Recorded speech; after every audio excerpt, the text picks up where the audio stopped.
बिहार सरकार के चलाए गए बहुत ही लाभकारी योजना के बारे में बताने का मौका दिया है। उपस्थित हमारे वरिष्ठ पदाधिकारी एवं इस विद्यालय के सभी महानुभव शिक्षकगण, मैं सभी का आभार प्रकट करता हूं कि बिहार सरकार की जो अनेकों योजना चलाई जा रही है और उसी को सभी ग्रामीणों तक पहुंचाने के लिए, सभी युवाओं तक पहुंचाने के लिए आज आपके विद्यालय में शिक्षा संवाद का प्रोग्राम रखा गया है। उसी योजनाओं में से एक योजना जो हम लोग उसका मार्गदर्शन करते हैं, उसी के बारे में मैं आपको बताने वाला हूं। बिहार सरकार की जो योजना है, लाभकारी योजना, उन्होंने 7 निश्चय योजना के तहत बहुत सारी योजना चलाई। उन 7 निश्चय योजना के अंतर्गत जो पहला योजना है, आर्थिक हल युवाओं को बल। मीन्स हमारी गवर्नमेंट की हमेशा से सोच रही है कि अगर हमारी बिहार की स्थिति को सुधारना है तो सबसे पहले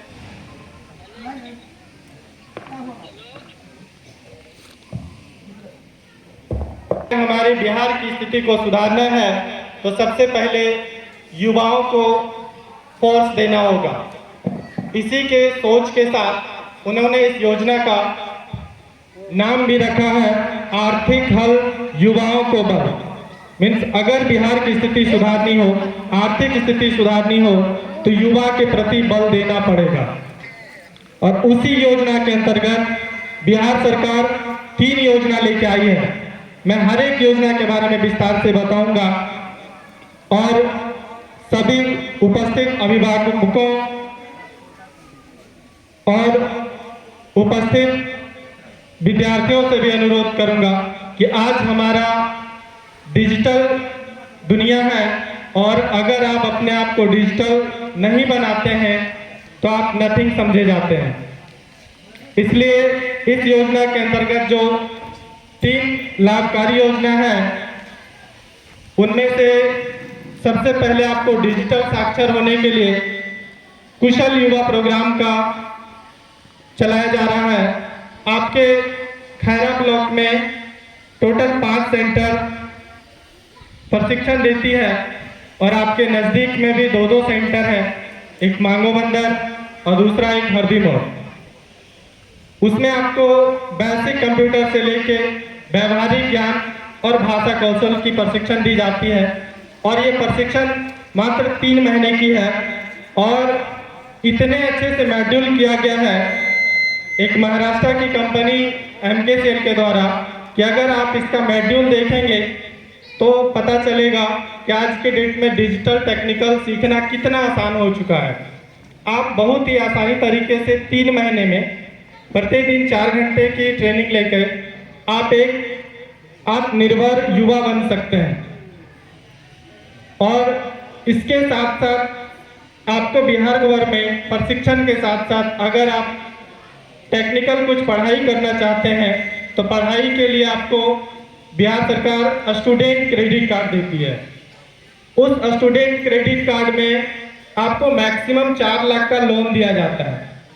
और सबसे बड़ी बात है कि अगर हमारी लड़कियां लोग उस लोन को लेती है और पढ़ाई करती है तो उनको सिर्फ 1% इंटरेस्ट के साथ वापस करना होता है और वो भी इंटरेस्ट सिंपल इंटरेस्ट होगा, साधारण ब्याज के साथ आपको वापस करना होगा। और अगर आपकी पढ़ाई 2 साल की है और आप 2 साल के लिए लोन लिया है तो 2 साल तक बिहार गवर्नमेंट आपसे कोई भी वापसी नहीं मांगती है।